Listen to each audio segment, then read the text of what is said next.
Hello, everyone. Today we'll be talking about President Kenyatta and the Pandora Papers. Instead of giving my customary uh, extemporaneous lecture, I'm going to just read from my notes because the information will speak for itself. It doesn't need much commentary from me. Also, I want to make sure that all of the information therein is covered so that you get the full import of this important discussion. According to Investopedia, corruption is dishonest behavior by those in positions of power, such as managers or government officials. Corruption can include giving or accepting bribes or inappropriate gifts, double dealing, and the definition I got for double dealing is action contradictory to a professed attitude. Under the table transactions, manipulating elections, diverting funds, laundering money, and defrauding investors. The Pandora Papers are the biggest leak in history exposing alleged unethical foreign investments by people in power. The Pandora Papers were published by the International Consortium of Investigative Journalists, Financed Uncovered, Africa Uncensored, and other news organizations. The 35 current and former leaders implicated in the Pandora Papers own luxury homes on the French Riviera, Monte Carlo, California, and other high-end areas. Allegations in the Pandora Papers range from corruption to money laundering and tax avoidance. In other words, corruption. Well, corruption is mentioned there. But as we noted earlier, money laundering is a part of corruption. So would tax avoidance be if it involves people in power. Although holding assets offshore or using shell companies is not illegal in most countries, the revelations are embarrassing for leaders like Kenyan President Uhuru Kenyatta, who campaigned against corruption. Likewise, secret offshore companies can be used as fronts to divert money, avoid taxes, and launder money. In other words, corruption. In 2018, President Kenyatta said in an interview that his family's wealth was known to the public, and that as president, he had declared his assets as required by Kenyan law.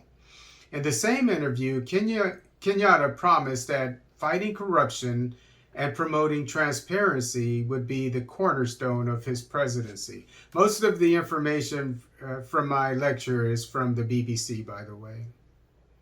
The Pandora Papers implicate President Kenyatta and 6 members of his family. President Kenyatta said he would respond comprehensively, quote unquote, to the Pandora Papers after returning from a state visit overseas. The Pandora Papers show that the Kenyattas own a foundation called Veris that was set up in 2003 in Panama, which names President Kenyatta's mother, Ngina, as the first benefactor and the Kenyan president as the second benefactor who would inherit the foundation after her death. The purpose of the foundation and the value of its assets are unknown. Panamanian foundations can be lucrative because only the lawyers of the foundations need to know who their owners are. Panamanian foundations can also be transferred tax-free to a successor. The Kenyattas began to amass their current immense wealth during the presidency of the family patriarch Jomo Kenyatta. In 1978, after the death of Jomo Kenyatta, his fourth wife, Ngina, began expanding the family financial interests.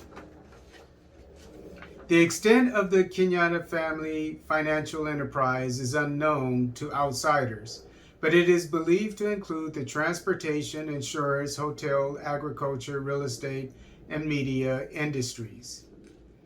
In 1999, Ngina Kenyatta and her two daughters, Christina and Anna, set up an offshore company in the British Virgin Islands by the name of Mill Run International Limited, by way of Panama.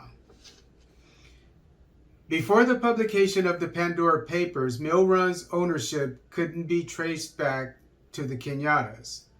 Ngina Kenyatta and her daughters used Mill Run to buy an apartment in London valued today at $1.3 million, which the family still owns. The Kenyattas also used other offshore companies to buy 2 more properties in the UK. 7 months before the Kenyattas established the Veris Foundation, Uhuru Kenyatta lost the 2002 presidential election to Mwai Kibaki, who campaigned against corruption.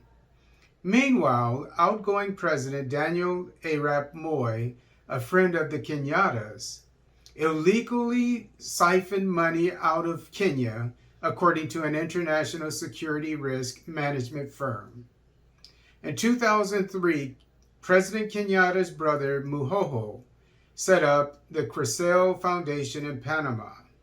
This is 1 year after the former President Moi allegedly took money out of Kenya.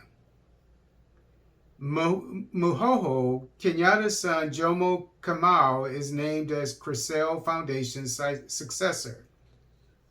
Muhoho Kenyatta also owns a company in the British Virgin Islands that was valued at $30 million in November 2016. Things President Kenyatta must address when responding comprehensively to the Pandora Papers.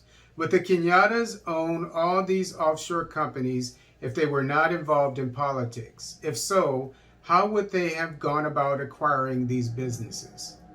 President Kenyatta must explain the purpose, accomplishments, and value of the foundations his family previously owned and the ones they still own. President Kenyatta should also tell why his family chose to start businesses and foundations overseas instead of in Kenya.